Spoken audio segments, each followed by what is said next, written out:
નમસ્કાર, આપ જોઈ રહ્યા છો નેશન પ્લસ ન્યૂઝ. હું છું આપની સાથે હિરલ પંડ્યા. વડોદરા શહેરમાં પ્રધાનમંત્રી આવાસ યોજનાના નામે ગરીબ પરિવારો સાથે કેવી ક્રૂર મજાક થઈ રહી છે તેનો જીવતો જાગતો પુરાવો આજે વડોદરા મહાનગરપાલિકાની વડી કચેરીએ જોવા મળ્યો હતો. છેલ્લા 10 વર્ષથી મકાન વિહોણા થઈ ગયેલા સંજયનગરના લોકોએ આજે પોતાના હક માટે મહાનગરપાલિકાની કચેરીએ હલ્લાબોલ કર્યો હતો. સંજયનગરના સેંકડો રહીશો છેલ્લા 10 વર્ષથી પોતાના હકના ઘરની રાહ જોઈ રહ્યા છે, પરંતુ તંત્ર અને બિલ્ડરની મિલીભગતના કારણે આ પરિવારો આજે ના ઘરના ના ઘાટના જેવી સ્થિતિમાં મુકાયા છે.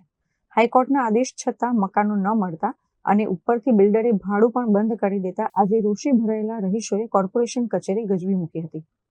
હાઈરે કોર્પોરેશનના ગુંજતા નારાઓ વચ્ચે મહિલાઓએ સત્તાધીશો સામે આક્રોશ ઠાલવ્યો હતો. આ લોકો કા કમિશનને ફોન કરે, કમિશનને ફોન કરો, મોટા ઈને કરો, નરેન્દ્ર મોદીને ફોન કરો. એ તો ઘર બાર વાગે ના કરવાનું, ઉપરથી ટાણી બતાવવાની.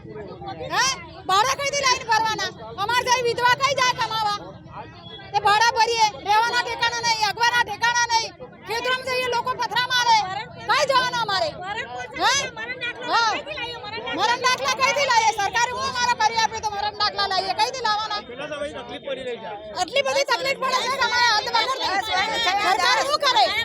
18 મહિનાના કરાર કરીને 10 વર્ષ કાઢી નાખ્યા ને 2 વર્ષથી ચેક બંધ કરી દીધા ને 2 મહિના ભાડા આપે છે. હા, 2 મહિનાનું ભાડા શું કરે? 2 મહિના ભાડા આપે ને 3 મહિના નહીં આપે. હવે આવા લંગાવે. સ્થાનિક આગેવાનોએ ચીમકી ઉચ્ચારી છે કે જો આગામી દિવસોમાં મકાનોની ફાળવણી કે ભાડાના પ્રશ્નોનું નિરાકરણ નહીં આવે તો આ આંદોલન વધુ ઉગ્ર બનશે. રહીશો હવે ગાંધી ચિંધ્યા માર્ગે રસ્તા રોકો આંદોલન કરવા માટે પણ કટિબદ્ધ છે.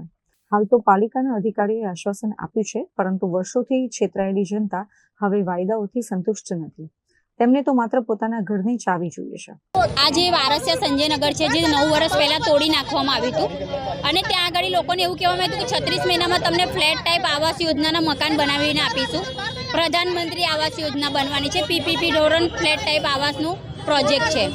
તો આ અગર 36 મહિનાનો કરાર અને 9 વર્ષ લાગે પ્રધાનમંત્રીના નામ પર, તો એ કે પ્રધાનમંત્રીને બી એક કલંક જેવું છે કે ગુજરાતથી તમામ સીટો પર નરેન્દ્રભાઈ મોદી વિજય થાય છે અને અહીંના જ લોકોને 9 વર્ષ સુધી મકાન નથી મળતા.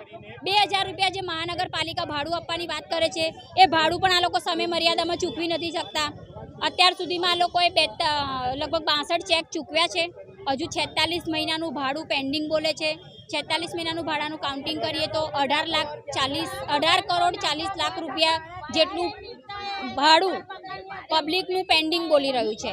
તો એ ભાડાની રકમ પૂરેપૂરી પબ્લિકને ચૂકવી દેવામાં આવે અને હાઈકોર્ટનો ઓર્ડર છે 36 મહિનામાં તમામ લાભાર્થીઓને મકાન આપવાના.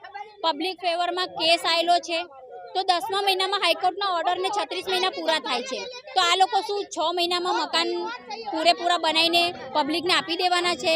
એનો ખુલાસો કરે, જેટલું બને એટલું જલ્દી બધી પબ્લિકને મકાન આપે, એવી જ અમારી રજૂઆત છે.